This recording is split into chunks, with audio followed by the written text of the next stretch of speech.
Konhai Pastor. Kazoya wakadzamba tasangana zvakare. Tadzoka zvekare nemumwe mubvunzo pamusoro peSabata. All right. Yes. Handizive kuti vakafa vasina kumbobvira vachengeta Sabata. Okay. Vanorashwawo here kana kuti vachaitwa sei? Okay. Mubvunzo iwowo unoya pakawanda kazhinji kacho. Unogona kuuya uchiti ko vakafa vasina kuona Bhaibheri vanoraswa here? Vanoti ko vakafa vasina kubhabhatidzwa, but I think basically the response is the same. Chekutanga mukaenda kuna Acts. Atitange Acts. Okay. Chapter 17. Ndakuerenga verse ya 30. Acts 17 verse 30. Inoti, truly these times of ignorance God overlooked, but now he commands all men everywhere to repent. Reshona rinoti zvino Mwari wakarega kurangarira nguva dzakusaziva, asi zvino unorayira vanhu vose kwose kwose kuti vatendeuke. Chandodira Mwari wakadzambira ndechekuti Mwari haakuti mune mhosva pazvinhu zvamamusingadi musingazivi. God does not hold you accountable for things that you did not know that you were in the wrong. Ndosaka shungu dzaMwari dziri dzekuti dai vhangeri raparidzirwa kuvanhu vese kuti pashaya anozoti ndani singazivi. Asi kune vakatofa kare vhangeri isati ravasvikira, specifically mubvunzo wamabvunza the truth about the Sabbath isati yasvika kwavari. Mwari haavapi mhosva yekuti hamuna kuchengeta Sabbath saka hamuponeseki. Hazviiti. The times of ignorance God wings it, but vaakuziva ndivari kunzi they must repent. Now zvinofamba sei? Because mukaverenga manje ndira kuverenga kuna Revelation chapter 22. Kusira kunoti Mwari anozozvibhalansisa sei. Revelation 22 verse 14. Inoti, blessed are those who do his commandments, that they may have the right to the tree of life and may enter through the gates into the city. Vakaropafadzwa vanochengeta mitemo yake kuti vave nekodzero yekusvika pamuti weupenyu uye kuti vapinde napamasuo eguta. Kureva kuti pasipoti yekuti upinde napamasuo eguta kuita zvinotaurwa naMwari, kuchengeta mutemo waMwari. Ndozotaura nevhesi iyi. Handiti mazvona. Saka imabvunza kuti saka vakafa vasina kuchengeta Sabbath vochinzi gwii? Saka so far taestablisha kuti Mwari anoti nguva dzekusaziva ndinoregerera, but it's still a principle. Revelation 22 verse 14 is still a standing principle. I'm glad that it's in the last book of the Bible, because kuna mwana obva mataura kuti ndezveku Old Testament zvemutemo nini, but this is the last book of the Bible, AD 95.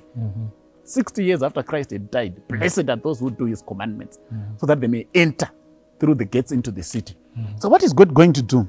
This is a bit intriguing, but in Chango, I hope I will be able to explain it in these few minutes that I do have.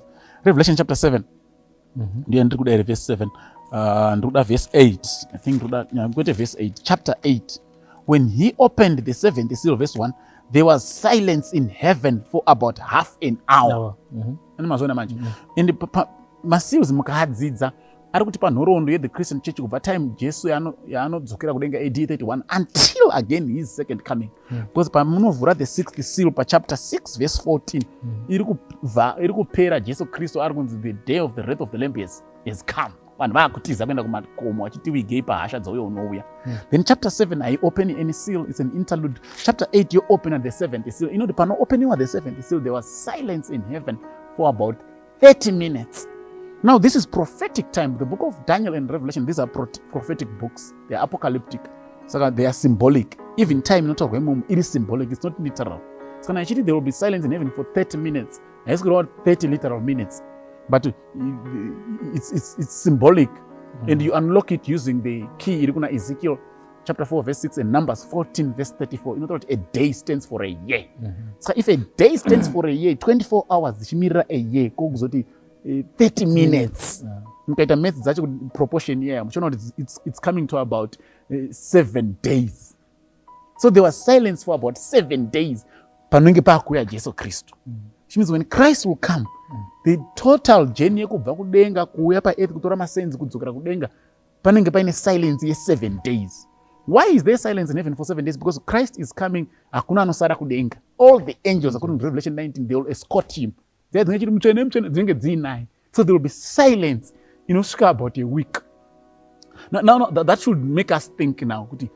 If the journey is going to take a week, yekubva kudenga kuuya nekudzokera, then kana ingori 1 week, whether we like it or not, Mr. Kadzambera, one of those days will be a Sabbath. Kana dzatongoita 7 days, whether you like it or not, whether you are happy about it or you are not, one of those 7 days is a Sabbath. Saka kuti Mwari arida kuqualify statement yake kuna zvakazarwa. Blessed are those who keep the commandments, so that they will have the right to enter the gates through the city, into the city. Saka even Vakafa vasina kunzwa the Sabbath, but vakanga varesponda positively to the little truth yavakawana nguva yavo vari vapenyu. Mwari anovaponesa, but they will also keep the Sabbath before they enter through the gates into the city, because the journey will take 7 days, which means one of those days will be Sabbath. So the Sabbath will be kept before people enter heaven. Someone who such a person as ngodi achengeta Sabbath. Saka hakuna munhu anozanopinda kudenga asina kuchengeta Sabbath. Ndafara Pastor. No, we thank God. Yeah, sure. Yeah, please feel free always. I'm always available to know Batran. Thank you, Pastor. Yes, thank you.